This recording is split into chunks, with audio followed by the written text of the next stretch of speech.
आज भगवान जगन्नाथ बीमार हैं, तो अब रथ यात्रा के दिन वो ठीक होंगे और फिर रथ यात्रा निकाली जाएगी। मैं आपको दिखाऊं। हेलो दोस्तों, बहुत बहुत स्वागत है आपका पुरी के जगन्नाथ टेम्पल में। आज है यहाँ रथ यात्रा। तो आज है 1 जुलाई 2022 और बहुत ही हर्षोल्लास में लोग आपको यहाँ नज़र आ रहे होंगे। तो 2 साल के बाद कोरोना के कुछ प्रोटोकॉल्स के कारण 2 साल तक यहाँ पे कोई सेलिब्रेशंस, कोई रथ यात्रा नहीं निकाली जा रही थी जिसमें लोग सम्मिलित हो पाते। रथ यात्रा निकाली तो जा रही थी, लेकिन ये पुजारी और वहाँ के कर्मचारी द्वारा ही निकाली जा रही थी। आम लोगों के लिए, आम पब्लिक के लिए ओपन नहीं था कोरोना के प्रोटोकॉल्स के कारण। तो इस साल सारे लोग यहाँ सम्मिलित हो सकते हैं। तो देखिए कितनी भीड़ लगी है। जो लोग आम दिनों में भी भगवान का दर्शन नहीं कर पाते, वो लोग भी यहाँ इकट्ठे होते हैं भगवान का दर्शन करने के लिए।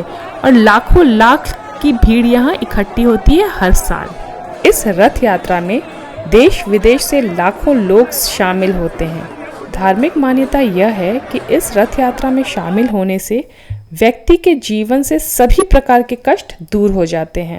तो चलिए इस वीडियो में मैं आपको सुनाऊंगी कि रथ यात्रा कैसे निकाली जाती है, कब निकाली जाती है और भगवान कहाँ तक जाते हैं, और फिर जब वो वहां से वापस आते हैं तो क्या क्या होता है, ये सब जानेंगे इस वीडियो में।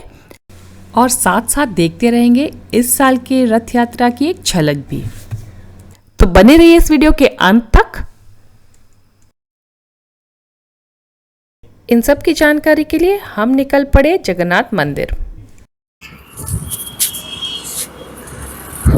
अलका जी, ऐसा है कि पहले, बहुत पहले, मतलब कई 100 साल पहले, कम से कम 100-150 साल पहले, जब भगवान की रथ यात्रा निकलती थी मंदिर से गुंडीचा टेम्पल के लिए, तो बीच में नदी होती थी और उस नदी पे भगवान को इस तरफ गुंडीचा टेम्पल की तरफ रथ बनते थे 3, इस तरफ रथ बनते थे 3, और भगवान को नौका के द्वारा फिर रथ पे ट्रांसफर किया जाता था।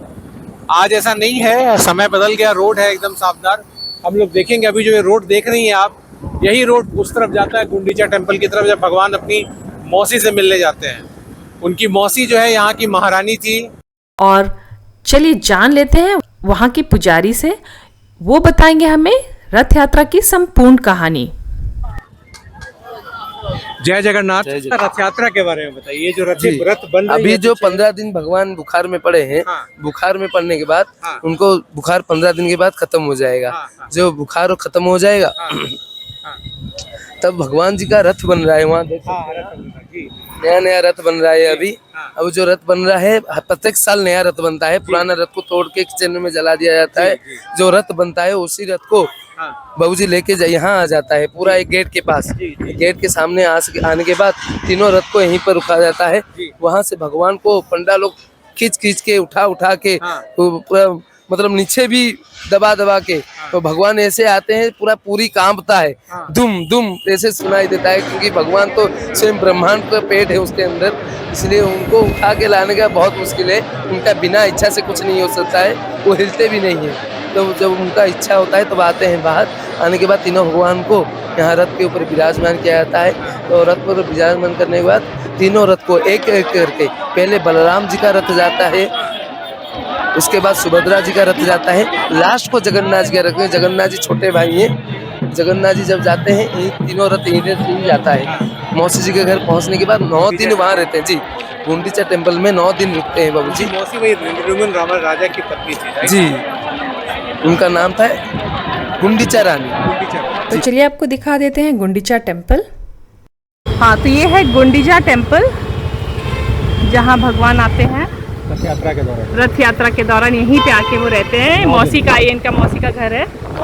9 दिन वो यहीं पे रहते हैं। तो अभी बंद है गुंडीचा टेम्पल, शायद भगवान बीमार है इसलिए। तो मुझे इसकी डिटेल पता नहीं कि क्यों बंद है, लेकिन अब ये देखिए, या शायद टाइम है, मैं देखती हूँ इधर क्या लिखा है। ये देखिए क्या लिखा हुआ है, ओनली और ओके, छाता बेल्ट ओके। अच्छा ठीक है, टाइमिंग्स नहीं लिखा है, आगे होगा। चलिए ये बंद है फिलहाल। तो यहीं पे भगवान को बनाया गया था, और यहीं पे जगन्नाथ भगवान को पहली बार यहीं पे उनको बना के उनका करके रखा गया था।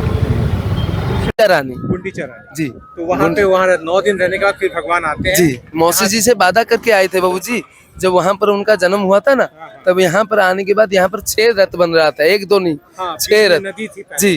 एक नदी था, वो बड़ा शंख है, उसका नाम हम उड़िया में बोलते हैं बड़ा शंख बोलते हैं।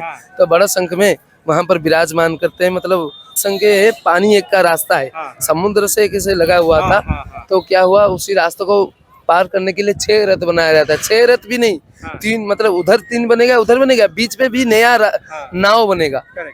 3 नाव भी नया बन रहा था उस टाइम पे, जैसे रथ बनाया जाता वैसे नाव बन रहा था। उसे तीनों 6 रथ और 3 नाव बनने के बाद भगवान को वहां से लेके यहाँ पर लाके विराजमान किया गया था। यहाँ पर विराजमान करने के बाद अभी तो 3 रथ बन रहा है, क्योंकि जो नदी था बंद हो गया है। वो तीनों रथ वहाँ पर पहुँचने के बाद वहाँ पर 9 दिन ठहरते हैं। 9 दिन ठहरने के बाद क्या करते हैं ना भगवान जी, पूरा 9 दिन का वहाँ पर जो भोग होता है, चावल का भोग, दाल का भोग, 56 नंबर का आइटम, वहाँ पर सेवा करते हैं। हर जगह में प्रसाद होता है, वहाँ पर महाप्रसाद नहीं होगा। यहाँ पर क्यों महाप्रसाद होता है ना, यहाँ पर जगन्नाथ जी के चढ़ने के बाद उसे लेके माँ बिमला के पास चढ़ाया जाता है, इसलिए हर जगह में प्रसाद, यहाँ पर माँ का प्रसाद बोलते हैं। तो ये माँ का प्रसाद जी। तो वहाँ पर बाबूजी रुकने के बाद वहाँ जो भोग लगता है 9 दिन ठहरते हैं। 9 दिन ठहरने के बाद वहाँ से रिटर्न आ जाते हैं। ऐसा भी नहीं होता है, 9 दिन से पहले 5 दिन जैसे हो जाता है।